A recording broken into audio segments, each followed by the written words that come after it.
मित्रों, आज की कहानी में चंद्रभान का खेल अपने चरम पर है। वहाँ अंजलि को फंसाने के लिए रास्ता है एक ऐसा प्लान जिससे निकलना नामुमकिन है। उधर पद्मा फंसी है मौत साए में और अंजलि खोज रही है अपनी बहन। सच और झूठ की इस जंग में कौन जीतेगा और कौन मिट जाएगा। साथ ही साथ पंकज ने चंद्रभान से मिलाया हाथ। देखिए पूरी कहानी। मित्रों, आज इसमें खतरनाक एपिसोड की शुरुआत होती है चंद्रभान से। चंद्रभान अंजलि से वादा करता है अगर पद्मा यह कहे कि उसने युवराज से शादी कर ली तो वह महक को उसके घर छोड़ देगा। चंद्रभान महक से कहता है कि वो पद्मा को कॉल करे। महक पद्मा को फोन करती है, कहती है कि वह कॉल नहीं उठा रही है। अंजलि कली को कॉल करती है और पूछती कि पद्मा कहाँ है। कली कहती कि पद्मा कहीं अचानक चली गई, शायद किराने का सामान लेने गई। अंजलि पद्मा को ढूंढने निकल जाती है।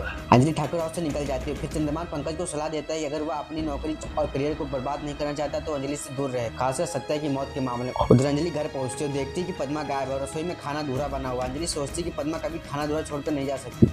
वह बाहर जाकर प्रदीप से पूछती उसने पद्मा को कहीं देखा क्या। प्रदीप कहता है नहीं। अंजलि कहती है कि नहीं, पद्मा ऐसे बीच में खाना छोड़कर नहीं जा सकती। तभी अंजलि को कली दिखती है। वह उससे पूछती कि पद्मा कहाँ है। कली कहती है कि उसे नहीं पता। तभी संतोष सागर कहता है कि उसने पद्मा को कली के साथ बस्ती के बाहर जाते देखा था। अंजलि कली से सच बताने की मांग करती। कली पूछती कि अंजलि सच झेल पाएगी। अंजलि कहती कि वह सच जानना चाहती। तभी कली बताती राघव, अभय और आरती ने पद्मा को बुलाया था और वे लोग अपने साथ ले गए। ये सुनकर अंजलि राघव के घर की ओर निकल पड़ती। सदका कली को कॉल करते पूछती कि उसने अंजलि को वैसे बताया जैसे उसने कहा था। कली कहती सदका कॉल काट देती। वह खुद से कहते हैं कि अब उसे बेसब्री से इंतजार है अंजलि और आरती की लड़ाई देखने का। वहीं दूसरी तरफ पद्मा को होश आता और वह खुद को एक सुनसान फैक्ट्री में पाती है। वह चिल्लाती क्या कोई है यहाँ। तभी युवराज और राजवंशी परिवार वहाँ पहुँचता है। युवराज उधर से बंदूक लेकर पद्मा से कहता है कि उसकी शादी को बर्बाद करना चाहती। युवराज कहता है कि 21 साल बाद विदेश से लौटा है और अब सिर्फ सुकून चाहता। वह महक से बहुत प्यार करता है और शादी कर चुका है।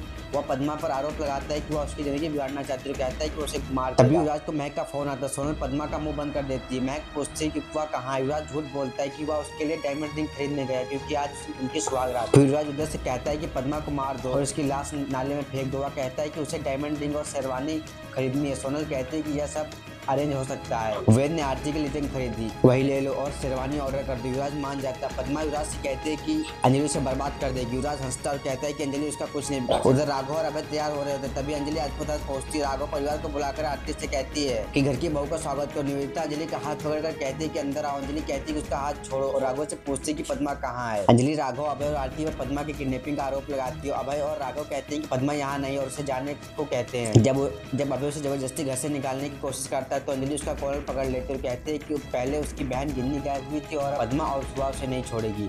एपिसोड खत्म होता है। अब अगले एपिसोड में चंद्रभान पंकज से डील करता है कि वो अंजलि के घर में 20 लाख रुपए नगद रख दे और पुलिस छापा मारेगी। वह या पैसे वहां से मिलेंगे। पंकज मान जाता है। बाद में अंजलि को फोन पर पता चलता है कि पुलिस ने घर पर छापा मारा और 20 लाख रुपए बरामद किए। पुलिस कह रही है कि अंजलि ने ये पैसे चंद्रभान के से लिए थे ताकि वह पद्मा का किडनैप या हत्या कर सके। तो मित्रों, आज की कहानी ने ले लिया एक नया मोड़, जहाँ एक तरफ अंजलि सच की तलाश में सब कुछ दांव पर लगा चुकी है, वहीं दूसरी तरफ चंद्रभान ने रचा ऐसा जाल जिससे बच निकलना नामुमकिन लगता है। उधर पद्मा आरती और मौत के बीच झूल रही है और जब पंकज ने मिलाया चंद्रभान से हाथ, अब क्या होगा अंजलि का। क्या अंजलि सच में साजिश की शिकार है। देखिए अगला एपिसोड कल शाम 6 बजे। धन्यवाद दोस्तों।